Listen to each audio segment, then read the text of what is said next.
Eis o que diz aquele que tem as 7 estrelas na mão direita e anda entre os 7 candelabros de ouro. Eu conheço as suas obras. Aqui quem está falando é Jesus. O seu trabalho árduo e a sua perseverança. Sei que você não pode tolerar homens maus e que pôs à prova os que se dizem apóstolos, mas não são, e descobriu que eles eram impostores. Você tem perseverado e suportado sofrimentos por causa do meu nome e não tem desfalecido. No entanto, contra você tenho isto: você abandonou o primeiro amor. Portanto, lembre-se de onde caiu, arrependa-se e faça as obras que praticava no princípio. Se não se arrepender, virei a você e tirarei o seu candelabro do lugar dele. Há, porém, uma coisa ao seu favor. Você odeia as práticas dos nicolaítas, como eu também odeio. Quem tem ouvidos, ouça o que o Espírito diz às igrejas. Aquele que vencer, darei o direito de comer da árvore da vida que está no paraíso de Deus. Vamos orar? Senhor nosso Deus, nós pedimos perdão pelos nossos pecados, pedimos que o Senhor possa falar conosco nessa noite. Aumenta a nossa fé, Senhor, porque a fé é um dom que o Senhor dá, segundo Romanos 12, no verso 3. Derrama graça sobre nós, que é um favor imerecido, assim como o Senhor derramou sobre o apóstolo Paulo, quando ele estava com espinho na carne. O nosso pedido ao Senhor é que o Senhor, ó Deus, possa quebrar o jugo que está no nosso pescoço por meio da tua unção, como diz em Isaías 10. Deus nos dá discernimento, nos dá sabedoria, nos dá conhecimento. Aviva-nos, ó Deus, de dentro para fora, para que assim nós possamos, ó Deus, viver para a glória do teu nome e termos a certeza de que nós estaremos sendo influenciados pela tua palavra, porque diz que devemos renovar a nossa mente. Está escrito também que devemos ler a tua palavra dia e noite, porque assim seremos como árvore bem plantada à beira das águas, cujo fruto sempre dará e as folhas nunca cairão. Por isso nós te pedimos, ó Deus, que o Senhor possa nos permitir viver debaixo das bênçãos do Senhor, debaixo da proteção do Senhor. Muito obrigado por esse momento, no nome de Jesus. Amém. Amém? Quem escreveu o Apocalipse aqui, como eu já falei, foi o apóstolo João. Esse livro foi escrito no final do primeiro século, no final mesmo. Portanto, isso nos leva a entender que João, quando ele foi chamado para ser um discípulo de Jesus, ele tinha por volta de 16, no máximo 17 anos. Porque senão não teria como ele ter vivido aqui até o final do século I. Isso é interessante, porque vários dos discípulos que Jesus chamou, eles eram bem jovens mesmo, né? Então, quando a gente vê João deitando a cabeça no peito de Jesus, a gente está falando ali de um jovem que realmente tem a figura de Jesus como a de um pai ou de um irmão bem mais velho, né? E assim foram com os outros discípulos. O único que a Bíblia relata ser casado, dos 12 que foram chamados, era Pedro. Tanto é que a Bíblia diz que Jesus foi até a casa dele, a sogra dele estava enferma, com muita febre, e Jesus curou a sogra dele. Ele, então, era um homem casado, e a gente vê também que Pedro sempre é aquele que respondia pelos discípulos, tomava a frente. Pedro, né, ao que tudo indica, ele era o apóstolo mais velho entre estes 12. O apóstolo Paulo também, ele viveu até bem perto do final do primeiro século, então provavelmente ele era jovem na época que Jesus escolheu os 12. Lembrando que Paulo, ele só creu em Jesus quando ele tinha uns 35 anos, Jesus já tinha ressuscitado e ele era um fariseu e veio a crer bem depois. Então os outros discípulos também, como por exemplo João e Tiago, eles também eram novos. A Bíblia diz que eles trabalhavam para o pai deles, que se chamava Zebedeu, e diz que um dia eles pediram para a mãe deles chegar em Jesus e pedir para que no reino dos céus um sente à esquerda, outro à direita. Esse sinal aí de que eles pedem para a mãe e até Jesus é um indicativo também que eles eram bem jovens, né? Senão eles poderiam conversar como homens maduros e até fazer essa pergunta e por aí vai. Eu estou dizendo isso então para você entender que João, nessa época, ele é o único apóstolo vivo e ele está exilado numa ilha chamada Patmos. Era uma ilha que ficava no mar Egeu e ali ele foi colocado, né, para que ele não pudesse mais pregar na região da Ásia Menor. A Ásia Menor era um local bem conhecido nessa época. A Ásia Menor é onde fica a atual Turquia, onde a Turquia hoje em dia é a Ásia Menor. E a gente vê então que o próprio Deus, o próprio Jesus, vai falar com João acerca das 7 igrejas que existiam na Ásia Menor. Quero que você entenda uma coisa: em Apocalipse nós temos várias figuras de linguagem, nós temos tipos diferentes na escrita. Mas do capítulo 1 ao capítulo 3, nós estamos falando de palavras que foram dirigidas de forma literal. Não existe ali, nesse capítulo 1 ao capítulo 3, algum tipo de parábola, alguma coisa metafórica. Nós estamos falando mesmo de um texto em que Jesus primeiro apareceu para João, mostrou a grandeza dele, e depois disso, João escreve essas cartas para 7 igrejas da Ásia, ok? Dito isso, então, nós lemos a primeira carta que o Senhor Jesus mandou para a cidade de Éfeso. Éfeso era a maior, né, das cidades onde ficavam as 7 igrejas da Ásia, porque o maior porto que existia nessa época ficava em Éfeso. Então, o trânsito para comércio era muito grande. Era uma cidade que existia muita idolatria, as pessoas adoravam, por exemplo, a deusa Artemis, a deusa Diana, que eram deusas que representavam fertilidade e sexualidade. Então, era uma cidade que não era fácil de se pregar. As pessoas estavam ali debaixo da influência, né, da cultura grega e por aí vai. Pois bem, então, essa cidade de Éfeso, a igreja começou a existir lá porque o apóstolo Paulo foi lá e pregou.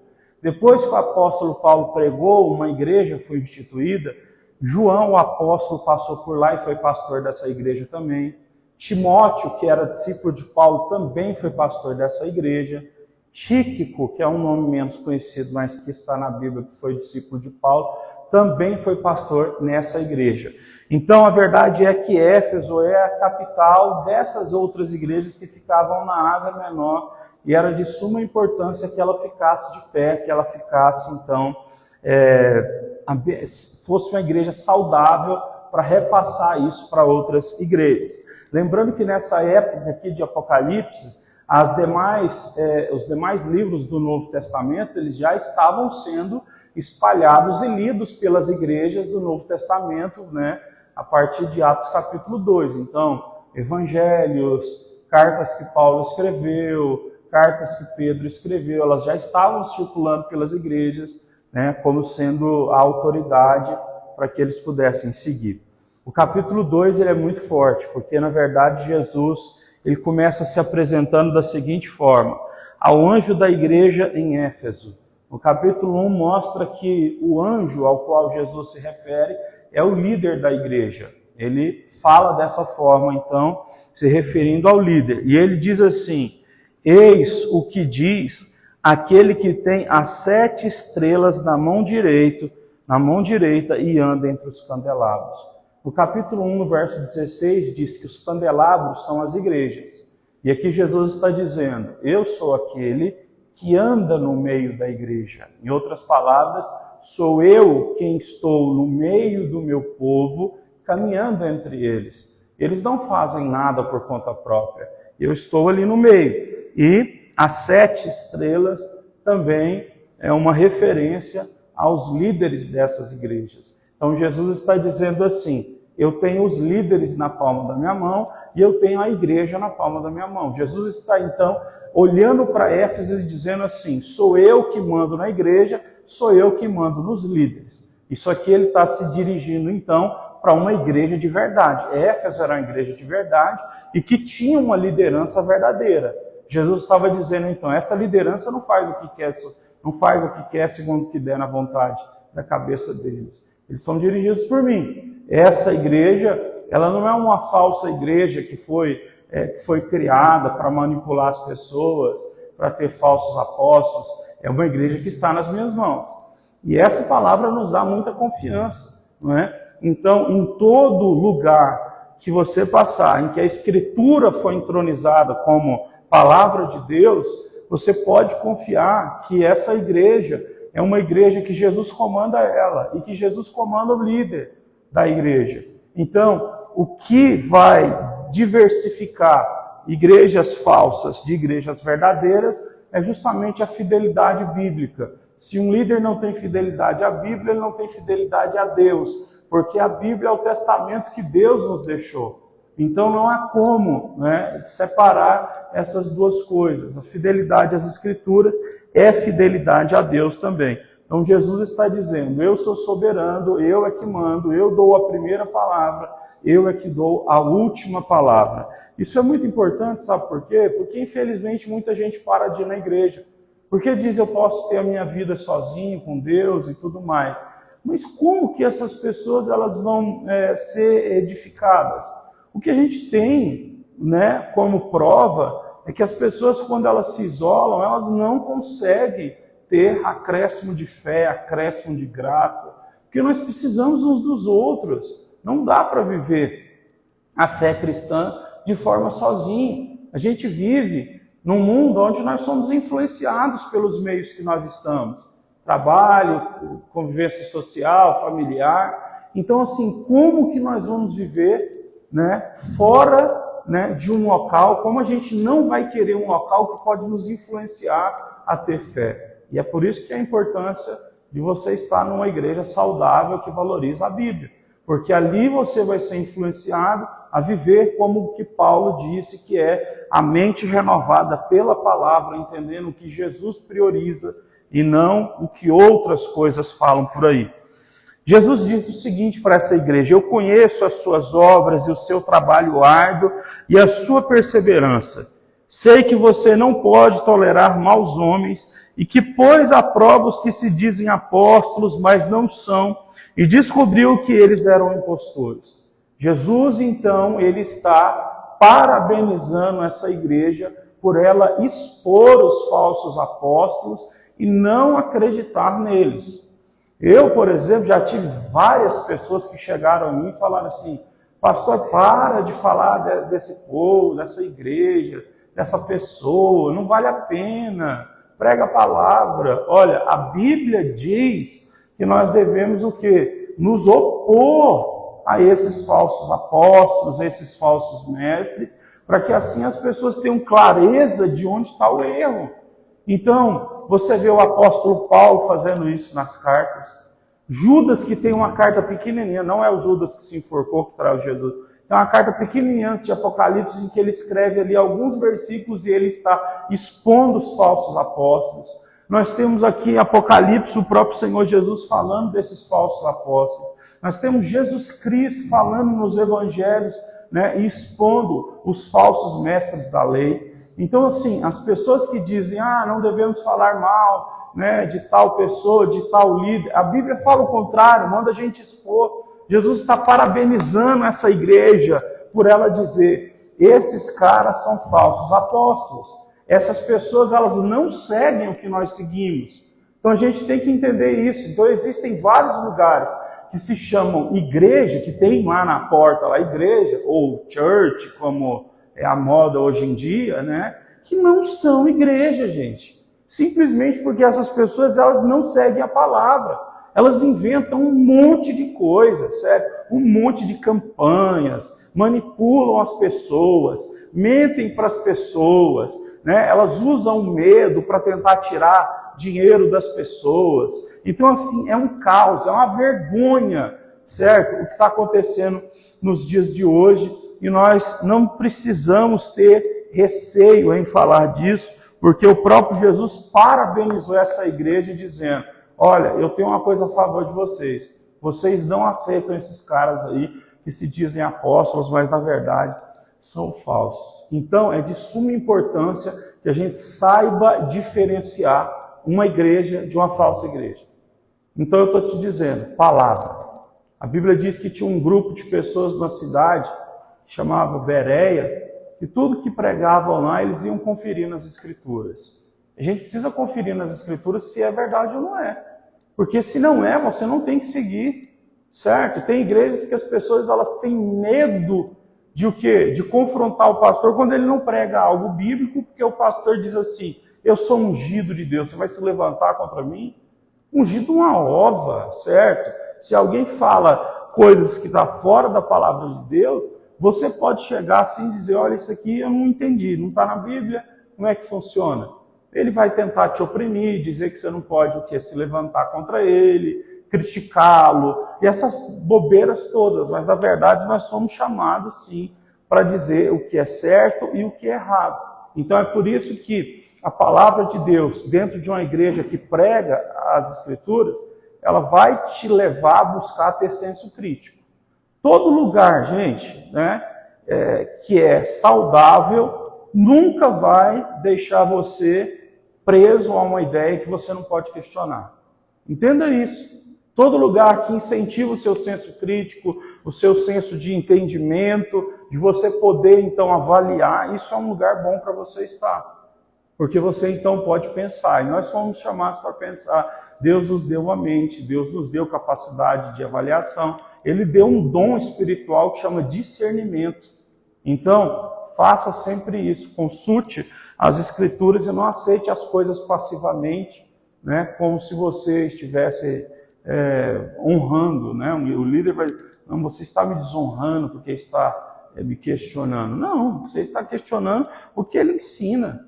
Tem muitas pessoas, então, que estão perdidas nesse tipo de coisa. E muitos estão dizendo assim, não, mas essa pessoa, esse pastor me ajudou muito, numa época muito difícil da minha vida, ele me acolheu, me levou para a casa dele, falou comigo, orou por mim. Deixa eu te dizer um negócio, nada disso justifica o fato de alguém te manipular. Se alguém diz assim para você, olha, eu vou te dar isso aqui, e depois, sempre essa pessoa chegar e ficar falando para você, lembra que eu te dei isso.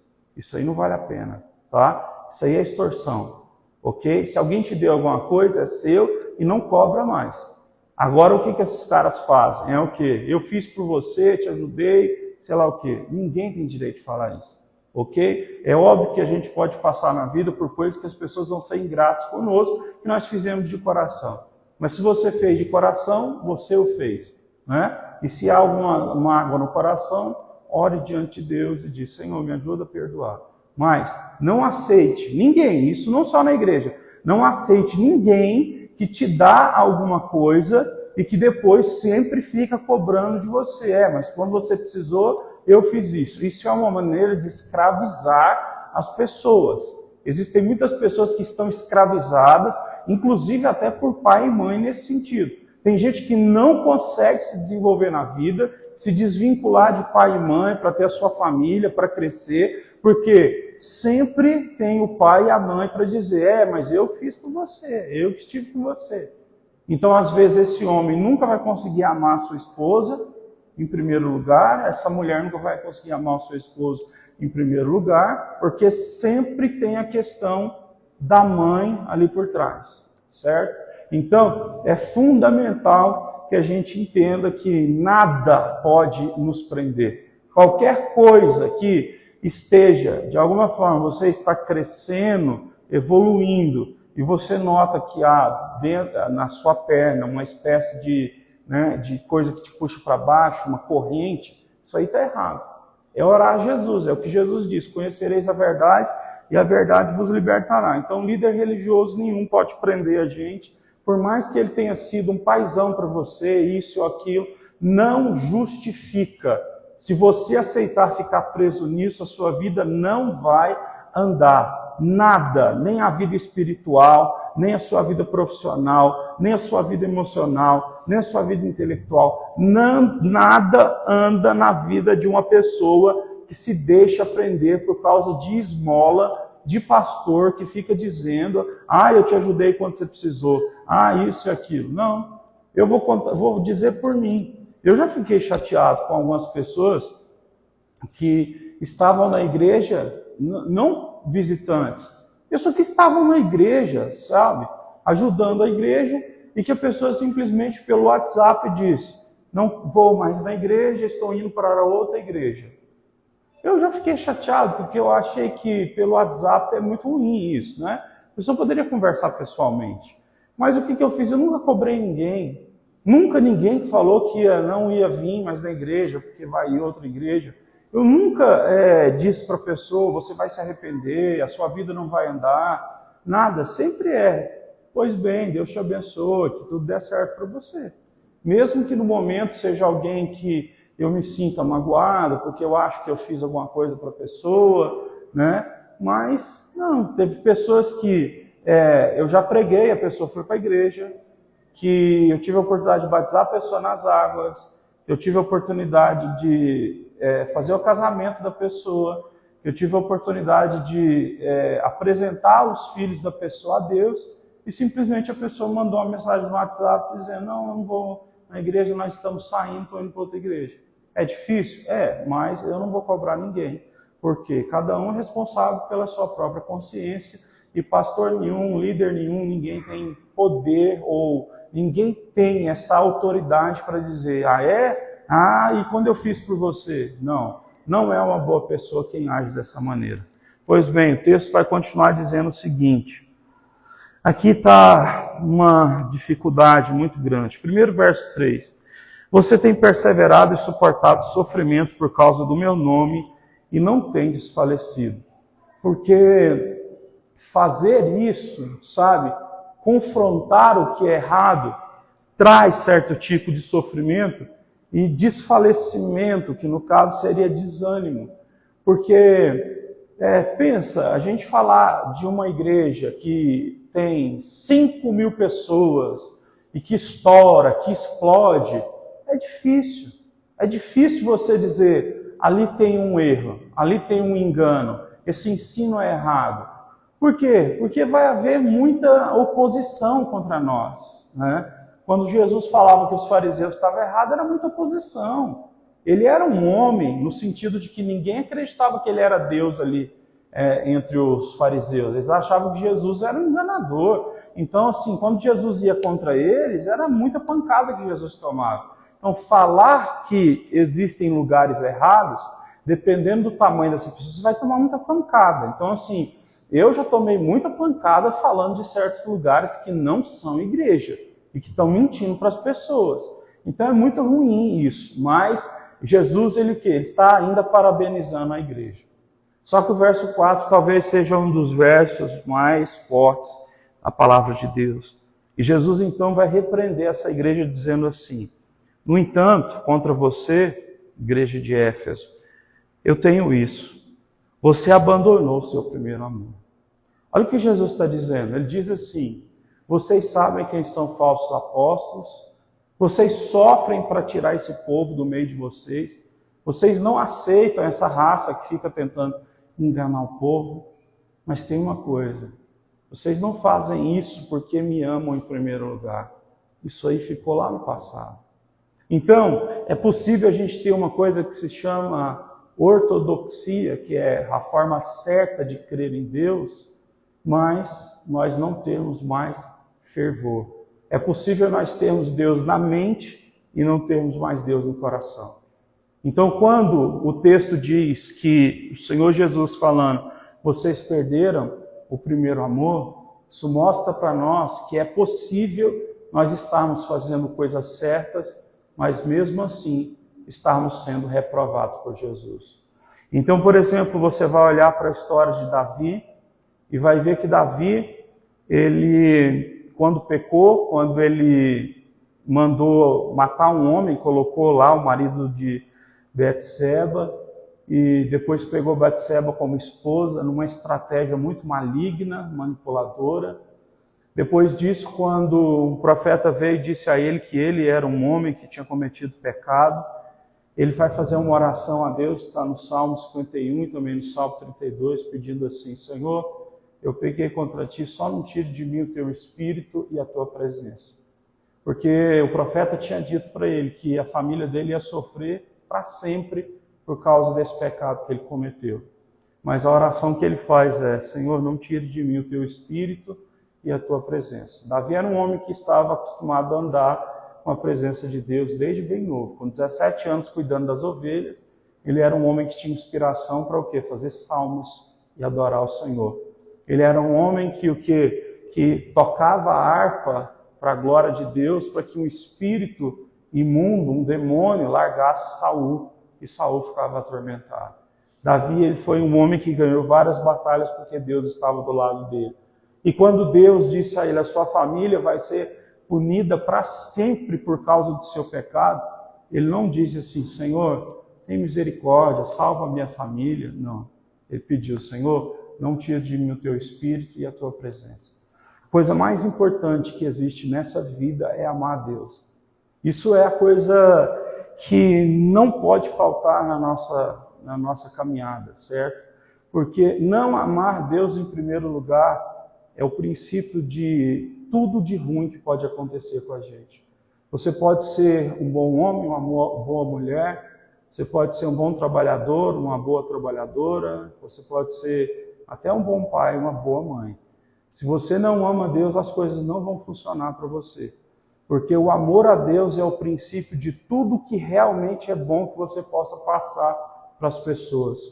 Para que o seu casamento seja bom, o seu amor a Deus em primeiro lugar é que vai justificar isso. Deixa eu te dizer uma coisa: não é possível um homem ser fiel à sua esposa se ele não amar a Deus em primeiro lugar.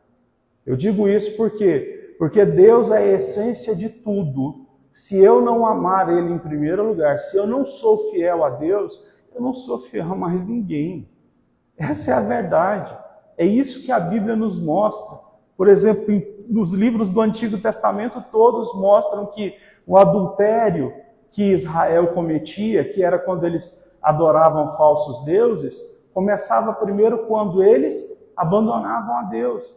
Quando eles abandonavam a Deus, se tornava comum adorar outros ídolos. Um homem, uma mulher que abandona a Deus, é comum que esse homem e essa mulher comecem a deixar com que o casamento seja desvalorizado, começa a ser normal ter outra pessoa, certo? Ter amante, ter alguma coisa nesse sentido. Tudo isso acontece porque Deus deixa de ser a prioridade na vida da pessoa. Então, quando a gente perde o primeiro amor na nossa vida, o nosso primeiro amor por Deus, as coisas todas começam a degringolar, elas começam de fato a cair. Porque quando eu não amo a Deus em primeiro lugar, eu não sei, certo, lidar mais com o dinheiro. Por quê? Porque se eu não amo a Deus em primeiro lugar, o dinheiro, que tem uma potência muito grande, ele vai dominar o meu coração. Tem gente que começa a ganhar dinheiro e essa pessoa, ela abandona Deus. Ela não quer mais saber de ter a mente transformada pelo Senhor. Tem gente que começa a ter status, oportunidades e abandonam a Deus, porque Deus não está em primeiro lugar. E o Senhor Jesus diz: vocês têm abandonado o primeiro amor. Isso é muito sério. A gente deve fazer uma oração hoje e pedir: Senhor, pode faltar tudo na minha vida, mas eu não posso perder essa intensidade em amar o Senhor. Sabe, como Davi amava a Deus, quando ele cantava a Deus, o Salmo 150 diz que Deus deve ser adorado através de todos os instrumentos, através de todas as coisas. Os animais adoram a Deus, toda a criação adora ao Senhor. Nós devemos ter essa intensidade, então, em amar a Deus. É por isso que eu não consigo acreditar em pessoas que não acreditam em milagres, ou que não acreditam nos dons espirituais. Eu conheço um monte de gente que não acredita nos dons espirituais, que dizem: os dons espirituais acabaram depois que os apóstolos morreram. Não, a verdade é que tem muita gente com Bíblia na cabeça, mas não tem o quê? A graça de Deus no coração.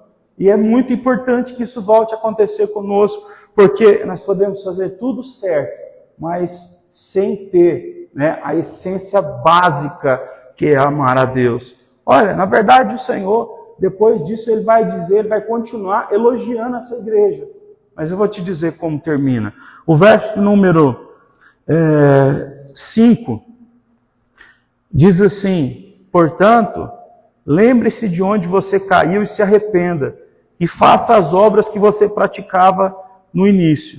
Se não se arrepender, eu virei a você e tirarei o seu candelabro do lugar. O candelabro, como eu disse, é a igreja. Deus disse assim: se vocês não se arrependerem de não me amarem em primeiro lugar, eu vou acabar com essa igreja. Porque ela não tem sentido de existir se não for Deus em primeiro lugar. Tem uma confissão de fé que fizeram em 1700 e pouco, que diz assim, no primeiro parágrafo: qual é o fim principal do homem? E a resposta é adorar a Deus sobre todas as coisas. Jesus disse que é necessário que os verdadeiros adoradores adorem a Deus, espírito e em verdade. Por isso que sempre a nossa ida para a igreja, quando ela for para Deus nos dar dinheiro, casamento ou qualquer coisa nesse sentido, é um pecado contra esse mandamento de amar a Deus em primeiro lugar. Deus diz que se você buscar a Ele, o reino dEle, a justiça dEle em primeiro lugar, o resto Ele acrescenta. O resto vem atrás de você, ok? Mas se a minha busca é por essas coisas em primeiro lugar, o Senhor vai vir e vai, na verdade, acabar com qualquer tipo de espiritualidade que a gente pensa que tenha. Porque não existe espiritualidade sem amar a Deus em primeiro lugar. Deus disse: eu vou tirar, o candelabro de vocês. Você sabia que se você for hoje na Turquia, que é onde ficava a igreja de Éfeso, não existe igreja lá mais? Não existe igreja cristã, certo? Ali naquele lugar. Você até sabe o lugar onde existia a igreja, não tem mais nada lá hoje. Porque essa igreja pecou contra Deus fazendo o quê? Não voltando ao primeiro amor.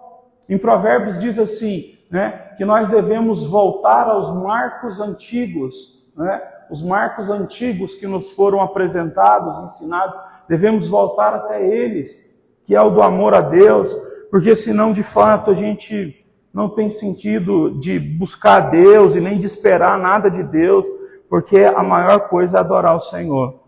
Para a gente já ir para a parte final, verso 6 diz assim: há, porém, uma coisa ao seu favor. Você percebe que Deus tem coisa a favor dessa igreja. Mas essas coisas que Deus tem a favor dessa igreja, elas são secundárias. Porque o que Deus diz ali que você volte ao primeiro amor é a primária. E aí Deus então vai dizer assim: há, porém, uma coisa ao seu favor. Você odeia a prática dos nicolaítas, como eu também odeio. A prática dos nicolaítas veio de um homem chamado Nicolau. Quem vai falar sobre isso são alguns pais da igreja que viveram depois do primeiro século. E Nicolau era um homem que era líder na igreja, mas ele disseminava imoralidade sexual dentro da igreja. Ele disseminava uma coisa que se chama libertinagem, ou graça barata. Graça barata é você dizer assim: Deus me ama, eu posso fazer o que eu quiser, que depois Ele me perdoa. Então você entra em toda sorte de pecados possíveis, e depois você diz assim: Deus me ama, pede perdão e acha que está tudo certo. Isso está errado. Quem de fato conheceu a Deus um dia, pode tropeçar? Pode sim, mas não é uma pessoa que consegue viver na prática desse erro. Então Deus diz: eu sei que vocês odeiam a imoralidade sexual, e eu estou com vocês nessa. Então preste atenção.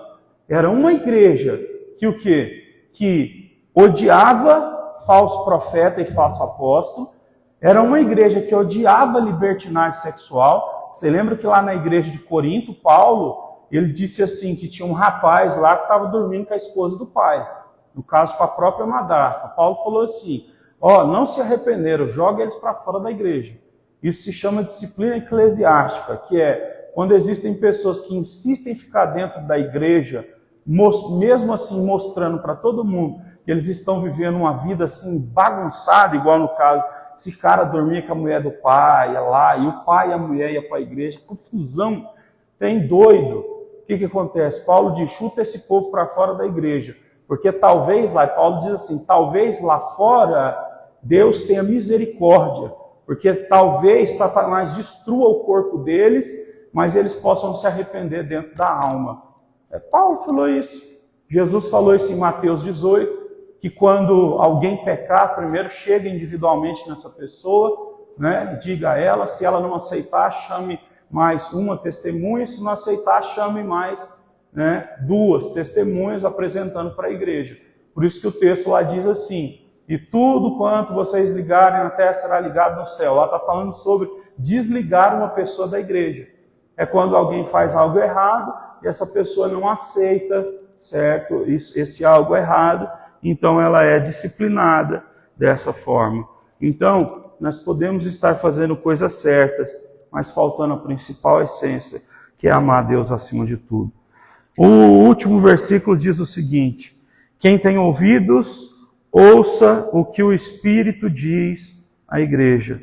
Aquele que vencer, eu darei o direito de comer da árvore da vida que está no paraíso de Deus.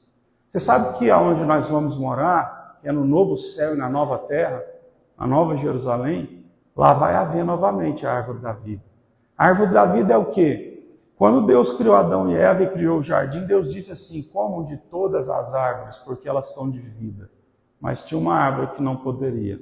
Lá, na Nova Jerusalém Celestial, nós vamos ter a árvore da vida para nós comermos dela. E essa árvore da vida significa, então, a restituição de Deus de todas as coisas. Quando nós chegarmos lá no final, já não vai haver a possibilidade de alguém pecar de novo e o mundo retroagir, alguma coisa nesse sentido.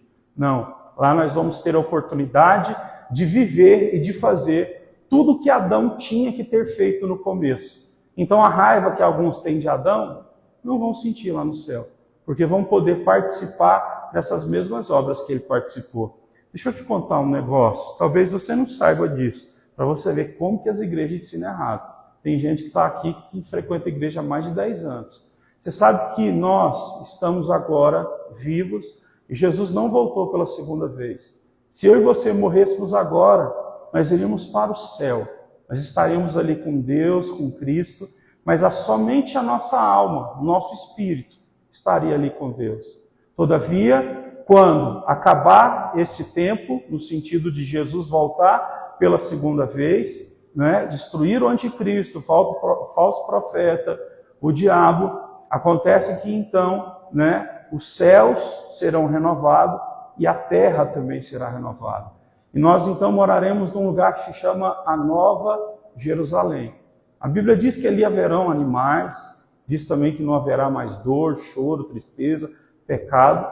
É uma cidade que fica com as portas abertas, porque não vai haver mais ladrão, bandido que vai entrar lá. E o nosso corpo, né, que morreu, se Jesus não voltar antes, que estava morto, ele vai ressuscitar. E nós teremos então, certo, o nosso corpo e a nossa alma, ou o nosso espírito, que representa a mesma coisa, basicamente, juntos.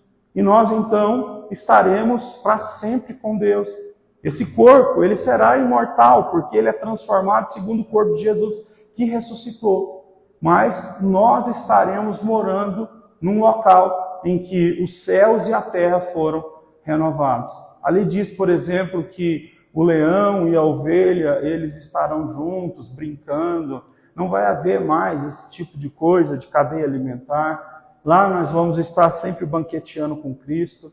Então, entenda isso, o nosso corpo vale muito. É por isso que você vai encontrar Jesus e os apóstolos sempre falando sobre a necessidade da preservação do corpo.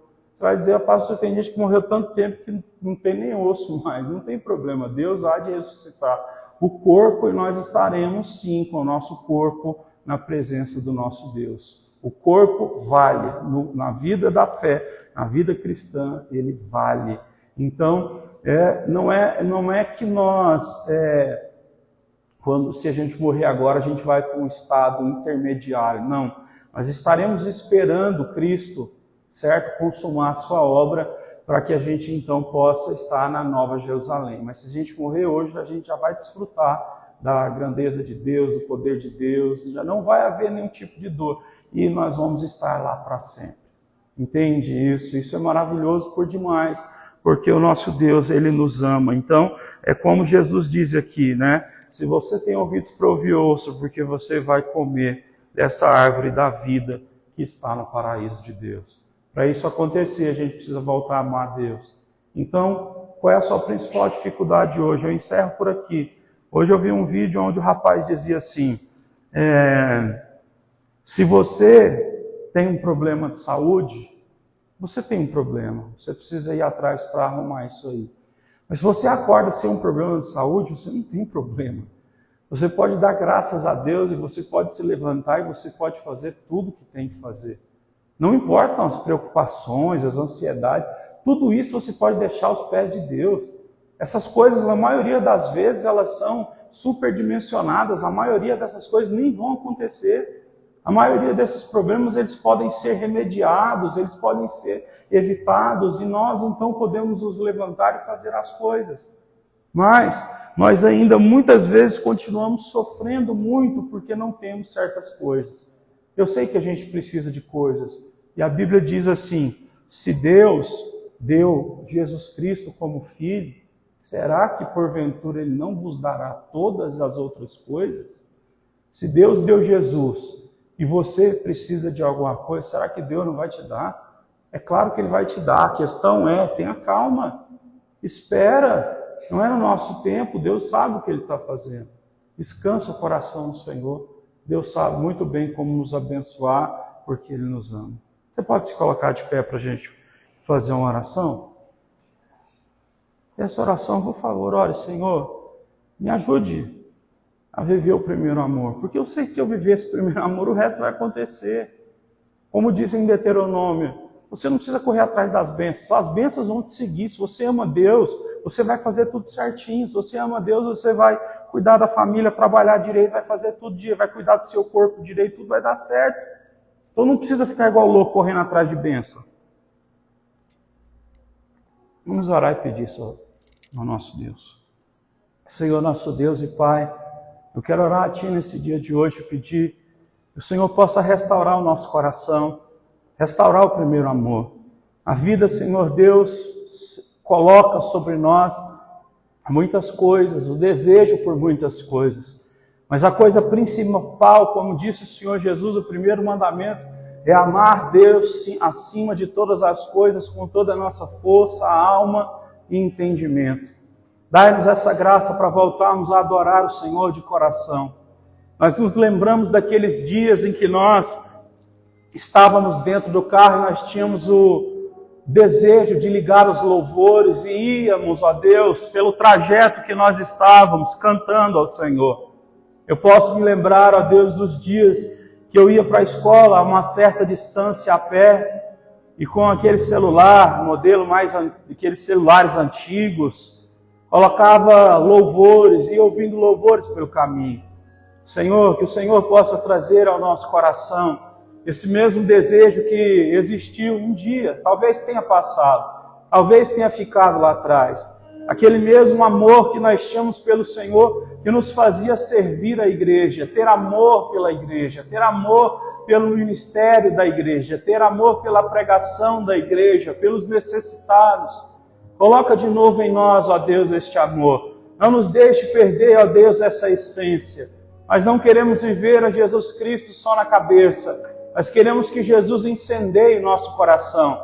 Nós queremos que Jesus toque no nosso coração a ponto da nossa vida ser transformada e a ponto de nós termos fervor para falar do Senhor. Mas nos lembramos dos dias, ó Deus, em que nós falávamos de Cristo em todos os lugares que nós íamos. Que o Senhor nos ajude a ser luz, a ser sal nessa terra e a viver essa bênção grande do Senhor aonde quer que nós formos.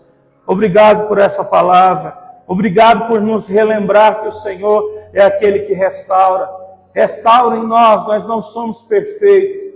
Restaura em nós o primeiro amor. Só não retire de nós o Teu Espírito e a Tua presença, Senhor. Esse é o nosso pedido. Que o Senhor possa, Pai, falar ao nosso coração. Nós queremos novamente voltar a isso. Aceita o louvor que nós queremos cantar a Ti nesse momento, Pai, em nome de Jesus. Vamos cantar uma música.